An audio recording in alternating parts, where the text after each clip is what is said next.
Okay. All right. We are back and we're going to be talking about the album again. This time, another of my favorites, and I think this one is a big favorite of theirs as well. Evaporate.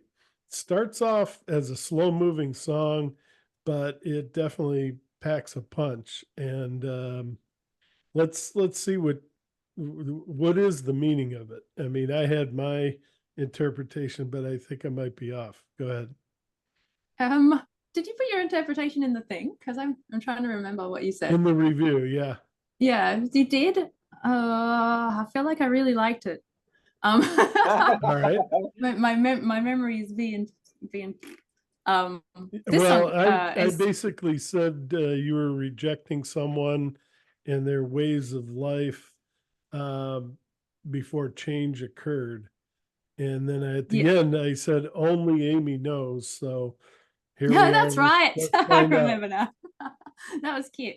I really like this song. This is one of the ones that I definitely reworked from I think 18 when I wrote this one.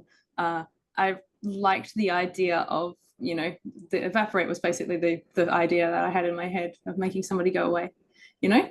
Yeah. I think I was listening to lots of Ben Folds at the time. He's got a song called Evaporate, so that makes me feel Oh, like yeah. that's probably what was happening. Although I always listen to lots of Ben Folds, so that that's not a clue. But yeah, basically, as as what you said, pretty much is when, because back then I was like a lot worse at lifing than I am now, like as you are, especially as a young girl. But there's a lots of times where you feel like you're stuck in situations you can't get out of, especially relationship type situations, and especially overbearing ones. And yeah, I originally, that song was about not being able to get out of a horrible relationship, Hmm. and basically just wishing it away so you didn't have to deal with it. Yeah. All right. I think That's it's on its baby Emmy surface level, which is basically what you said, wasn't it? similar. Yeah. Yeah, nice. Very. See, you got this. There's things in it that you can tell from my youth, like the can't stand to see your face and stuff like that. I feel like it's quite a young Emmy thing to say that I probably wouldn't say these days, but I didn't want to take that bit out because it I feel like it's relatable, even Yeah. if It works a with little bit on the, the cheesy. no, but it um, works with the lyrics. Yeah. was this one of the first ones you sent me, Peter? Third one. Yeah. Third. Okay. I remember the drop Yeah. in this song being so awesome, and I feel like that's why everybody loves it so much. Somebody called it like a counter ballad, or not a anti ballad, which I think describes it perfectly. I really Anti love the ballad. Anti vibe. ballad. Yeah. Yeah. When I wrote this as a kid, the version back then was like a lot, a lot kind of bouncier and stuff like that, and Peter's music was so moody, and it's a lot stronger than the who I was back then kind of thing. So getting to reword it and rewrite it and make it new again in this tone, it was super empowering. You know what I mean? Because now Yeah. it's not like I'm stuck. Please help me. I'm a child. I'm stuck. It's like you know what? This is not good. You're in Kind better of thing. control. Absolutely. And like that's obviously nobody else is going to get that out of this than me. But it was very cathartic. Yeah. The stuff that Peter gave me to write this with, it's just perfect, 100% perfect. Basically, I always get these weird mental images, but yeah, it was almost like he reached down and grabbed me and pulled me out of that old situation so that I could Yeah. sing it like this. Peter, anything you want to add to that? Yeah, Maybe. this is the song that I realised we had to make an album. See, I'd Yeah. written a backing song for Amy to produce a vocals for a movie soundtrack. It's actually a theme song for a film. It's not released yet. It's called The Canary, and it happens to Oh, be the song that's later on the album. That was the first song we worked on together. But it was also that it was like, oh, this is really good. Like this is, oh, let's try something else. And then we wrote another song. I thought this is cool. And then I came up with Evaporate, the beat for Evaporate. And That's obviously right. I wanted to have something that was unassumingly gentle at the start, and then suddenly you get smacked in the face with those tribal drums. And then when it really ramps up, I thought, oh, this is a good playground for Amy to really have some fun with, I reckon. And she did. So I thought, okay, album time. We got to make an album. We can't just sit on 3 songs here. So you know, that was, for me, that was the turning point for me thinking, okay, I'm going to sit down for the next few weeks and just write. And it was after Evaporate that happened. And so for me, it was a turning point on how our collab, so to speak, would become more than what it really is, you know, and what it's turned out to be with Lost Not Hiding. Basically, this song is like, well, look, if it's going to consistently be this awesome, we have to do something. Yeah. Exactly. And the whole idea of the, you know, it being unassuming and then smashing into it, and then having the same lyrics for the chill, and then the strong is just, it's just perfect. I really like this song. Really and cool. Lots of people, it seems to be lots of people's favorite, which I was surprised about, but I'm really happy. No, I didn't know anything about the movie, but there is a song, Canary. Did that have a tie-in there, or? That's the one. That's how we started musicking together. Well, kind of. That's right. I also went to him to make him record some stuff for me back in the olden days. Yeah. But yeah, as far as this album goes, that is the first song that we wrote, and it's also the song that is going to feature in that feature film, which will be probably later this year when it comes out. So that's a bit of a taster for that film, but it's also the very first song we wrote together, The Canary. And do you want to talk about what that, I mean, without revealing everything, what's that movie about? Or okay, well, again, the film itself is about it's set in the 1800s. It's a period film about a young woman who just wakes up and finds herself stranded on a little dinghy, or whatever you call them, an old boat. Oh, wow.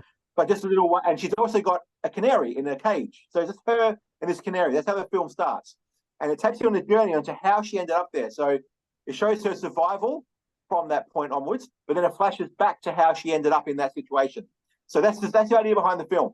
And without giving too much away, she finds out why she was put on that boat in the first place by the end of the film.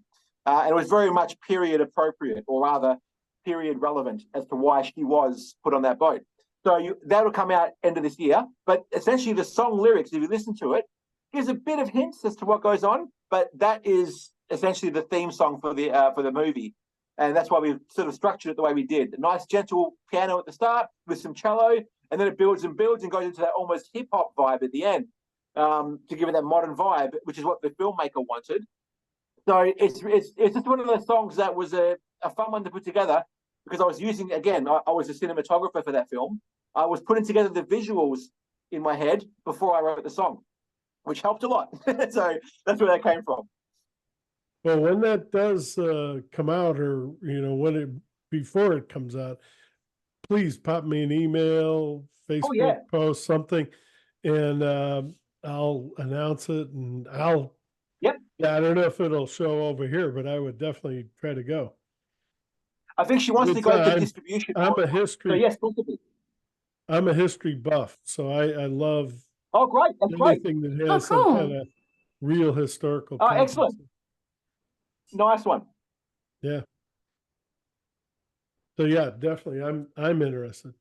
All right. Excellent. What I was going to talk about next, though, because it seems like an American song, but I want to see how much you guys compare to us. America has always kind of been the king of wanting everything, wanting more. And is that true in Australia as well? Is it, are you guys market driven or material driven? You got to have the next best thing. We definitely are. We always have been, but I think there's definitely a selection of people that are like that. I think it's more like a class thing. So like people that have stuff want more stuff, and then people that don't are happy to make music. I'm implying that we're broke. That was my own statement there, in a joke. Thanks. But yeah, not personally. We're not like that. But do you see a lot of that in Australia? Because, like I say, here it's big time. Everything. Not necessarily. I know what you mean. Yeah, I think it may be a cultural thing, but it really isn't that prevalent in Perth anyway. Could be on the East Coast, but for Perth, I don't see that much. That sort of that fierce, almost self. I don't know that competition for the sake of winning, even at the expense of yourself, doesn't seem to be as an obvious thing. Certainly not in the music industry. We're quite a close knit family in a way with the music industry. So there's not a lot of cutthroatness, so to speak. But then again, that's in this industry. I'm sure other industries that is rife, but for us, I personally haven't experienced it much. No. Yeah, we're kind of stuck in our own little world here. I think one of the worst times here is Christmas time, and you've probably seen those videos with people fighting over gifts they want to get to their. Have you seen any of those from yes, America? but also there's two Christmas movies. Where yeah, that's scary. Wait in line. Yeah, Black Friday seems to be the biggest one I know. That's scary. Or maybe that's the UK thing, I'm not sure. But Black Friday seems to be the one where everyone just goes nuts and they're trampling to get stuff. You know, it's insane. Amazing. Oh, humans. Everyone just needs a hug. Don't have that over there? Sorry, what was that? You guys don't have that over there? Too much of that? No. Oh, we do. That's a really odd thing that I've noticed that last year in particular, there was Black Friday sales. And it's never really been a part of our culture until the last, maybe the last decade or so. From an advertising point of view, anyway. But I've never, it's not really a thing we did. I didn't think so. I've been around for a few decades and I've never noticed it until recently. Not, so I don't know, even, it's weird.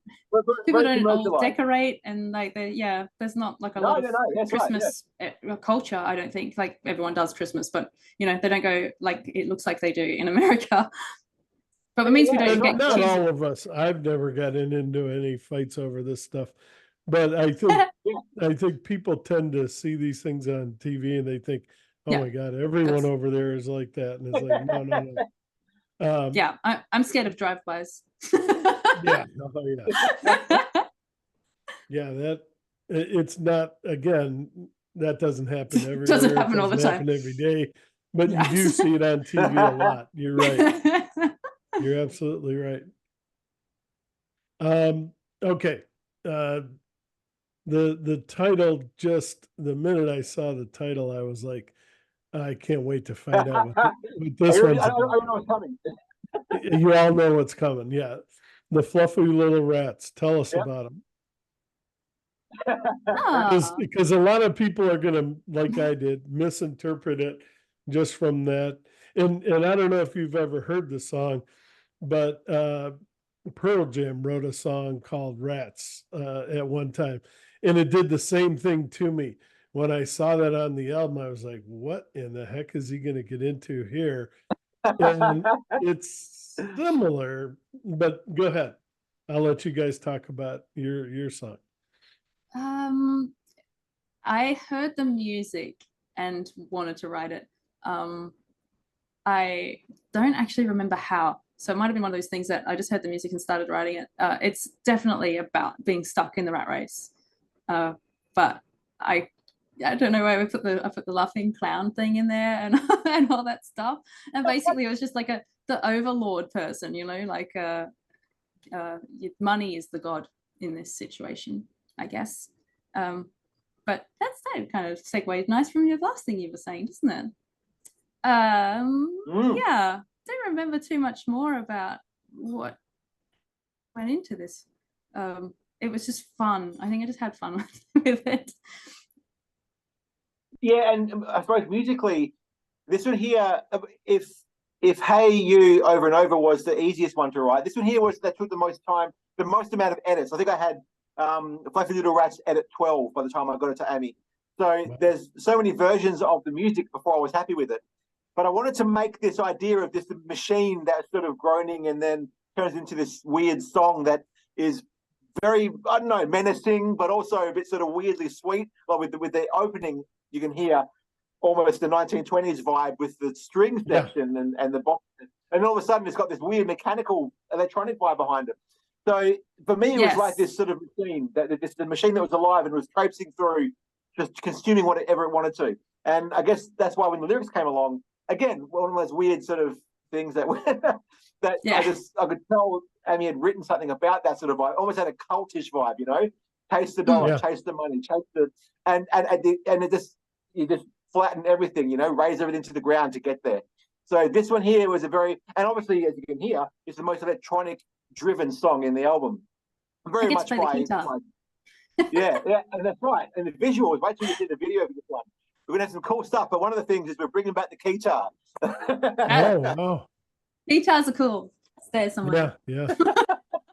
That should be interesting. Yes. Right. Also, I got to say fluffy little rats and fuzzy little bees, I think. Some definite Ammyisms in there. Yeah. Okay. And the little background bit of that was fun too. There's a background vocal thing with that and stuff like that. Oh yeah. There's some nice layers in this. There's so much going on there. It's wicked.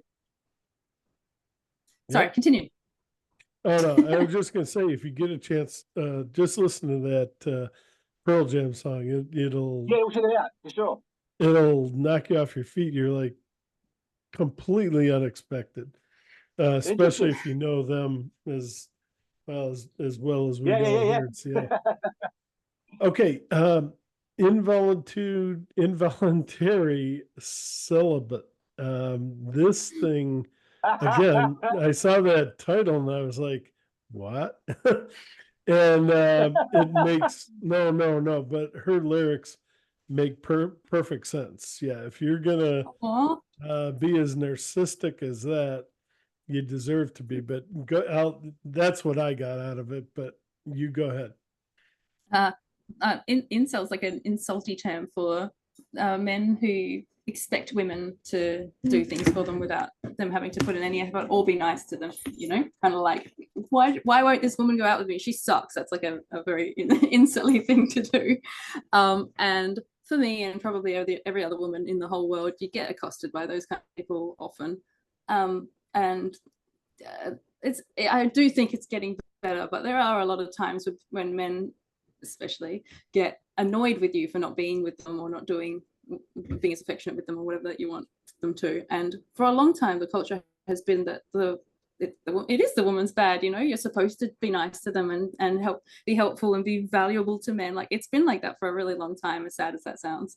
So this is basically just being resentful of having to do that. Like, you know, why didn't you go out with me? I was nice to you, kind of thing. It's just the whole no, go away. I'm one of those people that, as you can tell probably by my reactions and laughing and nervous laughs at everything, that could never actually tell somebody to do that. So this song again was "Hi Baby" was super cathartic, but also it's hard to do seriously. It's very hard to not laugh. But I feel like one day if I can sing it and just like not laugh, then that will be a triumph for me. You know what I mean? Like, if I can mean it, then but I feel like there's a lot of girls out there that this will kind of highlight that you don't have to behave the way that they are expecting you to behave. It's odd because, you know, it's fun and kind of upbeaty. It's not one of the miserable songs. But it might have been both of the verses. I was showing it to a girl that I know has been through some stuff, and it made her upset. And another girl I showed it to was like the fact that I've said it's rude to say no to a hug. She was like, yes, why do I feel like I'm a jerk when I say no to a hug? And I was like, everybody needs this, you know what I mean? The girls really need this song. And if one day I get to hear a bunch of women screaming it at me, or, you know, anybody else who's been treated like this by some silly type people, then it would be the greatest moment of my life. Peter, what's your dog's name? What's your? Do you guys want to meet Anne? Yeah, that's her name, Anne. Sorry, say that again. What's the dog's name? Oh, my doggy's name is Katana, but this is Ant. This is the drummer, my husband. Oh, hey, how you doing?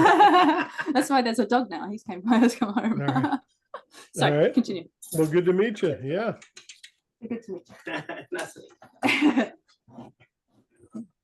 Peter, so Ant is Yeah, I suppose, yeah. So Ant is actually the guy who's in all the videos on the drums. That's him. Yeah. Okay. Even But yeah, the guy in the mask. with it, and when it comes to doing our live acoustic stuff, Ant's going to be on the percussion. So it's going to be a bit of a family affair. It's awesome. Yeah. But yeah, with Involuntary, this one here was my anthem. I wanted to make something musically that was just going to be big, and I just pictured it on stage having a 50-piece orchestra, having a massive percussion section, drums and string section, the whole lot. And this one here, I think, obviously, I went for that sort of very Middle Eastern sort of vibe, so Yes. I've gone for that. And it grows nice. It's fun to play acoustically as well. It still comes across really nicely acoustically. But I just think what Ammy's done to the vocals with this is deliciously, mockingly perfect for what the theme is. You know, it's so good, and it's just it almost sort of turns it does turn the tables on those guys who feel entitled, and it's like her just sort of shrinking them down to like the size of a pea and saying, "You idiots, what are you doing? Yeah. You got nothing. You got nothing. You got nothing over me." And this song feels like that to me, even though I'm not personally affected by these things because I'm not of that gender. I get pumped up hearing it too. It's like, yeah, hell yeah, it's good. It's a real fist pumping song. It is a real fist pumping song. I do picture a front row sea of women just going nuts and just feeling like they're invincible. And all the guys sort of Someday when you play it live, yeah. Yes. That's Amazing. what I think she said. I think Amy's saying that someday she's going to play it live, and the women are just going to go. And everybody can feel the catharsis of yelling that out loud, even if they can't do it at the time. That's right. Yeah. It'll be nice. This was the last song we wrote on the album too, and I was so nervous because I was like, "This has got to be the best one." Like, imagine if the last one was a fizzle. Yeah. It was. It was a great way to go out. Yeah. It was. Well, yeah. The closer, Run and Hide, is unbelievable. 8 minutes. Oh, good. And talk about that one, and just epic. It secretly doesn't really go for 8 minutes. It's secretly two tracks. There's a hidden track after it ends. This one I started when I was a youngling also. But this has changed so much. I basically just took the Run and Hide part, I think. But there's a couple of songs in here that are a little bit about taking your power back, and this is definitely one of those. I love that it's at the end, because you basically like, after all of this, you know, I'm this strong person who's moving forward. That's almost literally what this says. And anybody that's against you is like, got no chance, essentially. I'm glad you like this one too. And then after that, there's a little hidden track, which I don't know if you got to hear or not, but the Hats, that's probably our most obscure one lyrically. But that's the last. Go ahead, tell me about the. I think there was something on the end of it, but I don't remember all of it. But go ahead. Well, it's hidden on purpose. Yeah, hidden on purpose. That one. So you have to, once the track finishes playing, you just have to keep listening to the empty noise for a little while, and then it's a thing that they used to do all the time in the 90s, and it was the best. All of the best albums have hidden tracks, obviously. Yes. Yeah. But you're not going to tell us about the song. No, about the end of it. Good question. Yeah. Just from a musical point of view, it's very simple. Just guitar and some just guitar and I think one cello part. There's nothing else. Just guitar and a cello part. But vocally, Ammy, go for it. I feel like it's kind of chill vocally as well. I feel it is definitely one of the more open to interpretation lyrically ones that I wrote, and I feel like I wanted it to be whatever. If somebody was relating to this, you know how it was in hospital for a while. I wanted it to be whatever they were dealing with, that this album would give them the catharsis for, if that makes sense. So I think mostly that is, I think it's addiction, isn't it? So it's about going through whatever you're going through. Not, you know, I guess by the addiction, it can be anything. It didn't literally mean you could be addicted to something, but usually when you're stuck in a pattern, it is some sort of an addiction, because your body has figured out a way for you to survive, and unfortunately it's doing the wrong thing over and over again. So I wanted the rest of it to be as obscure enough to that you interpret it yourself.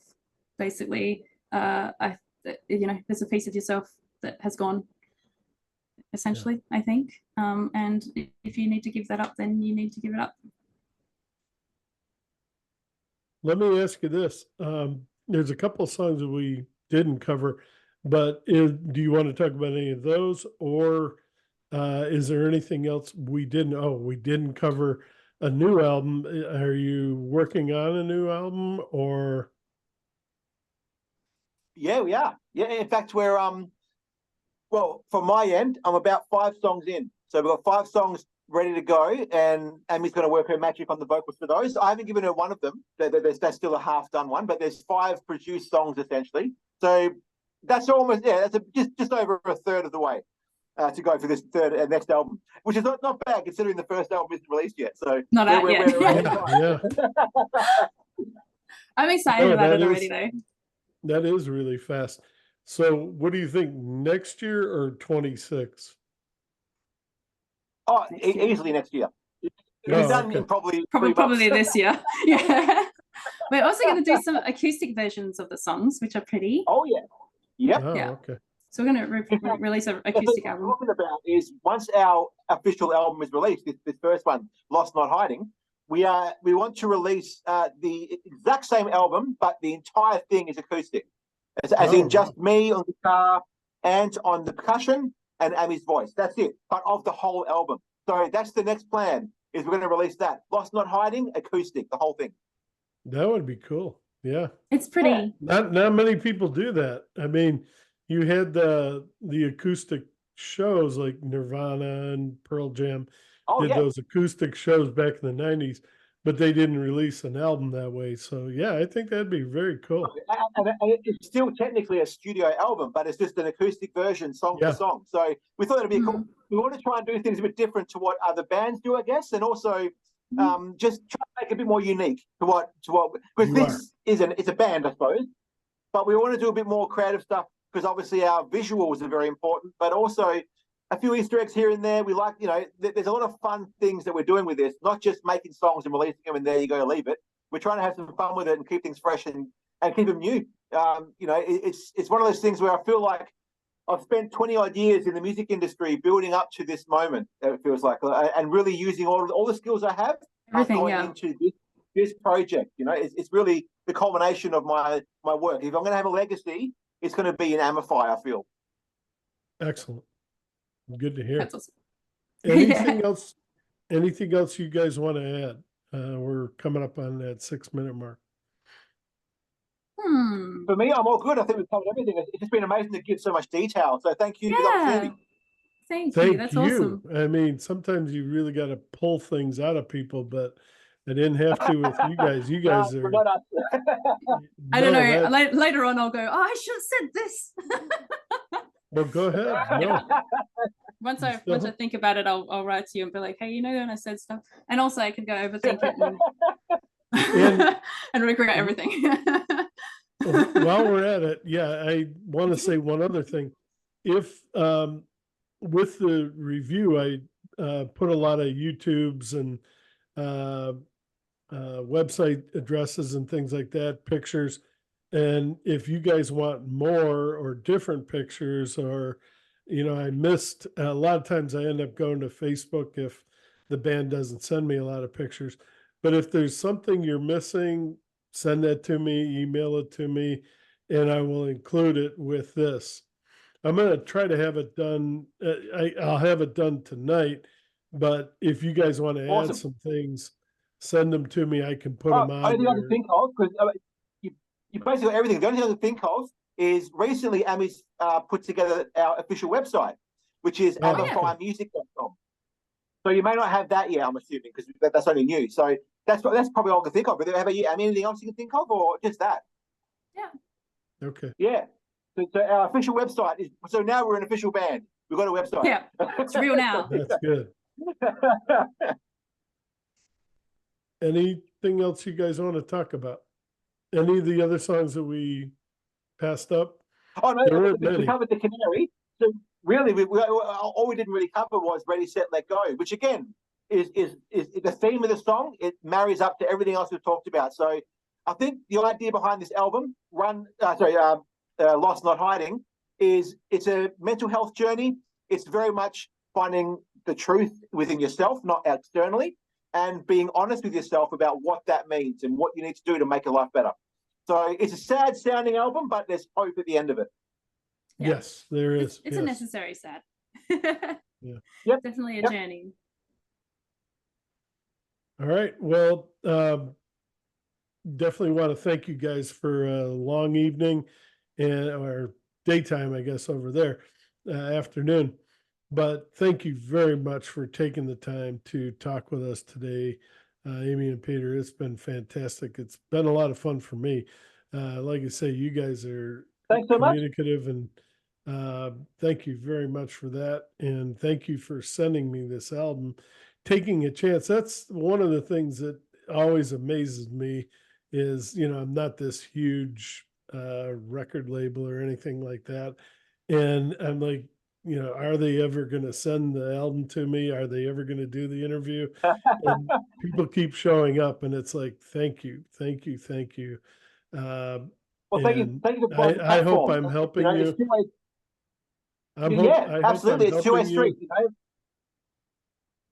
I'm sorry.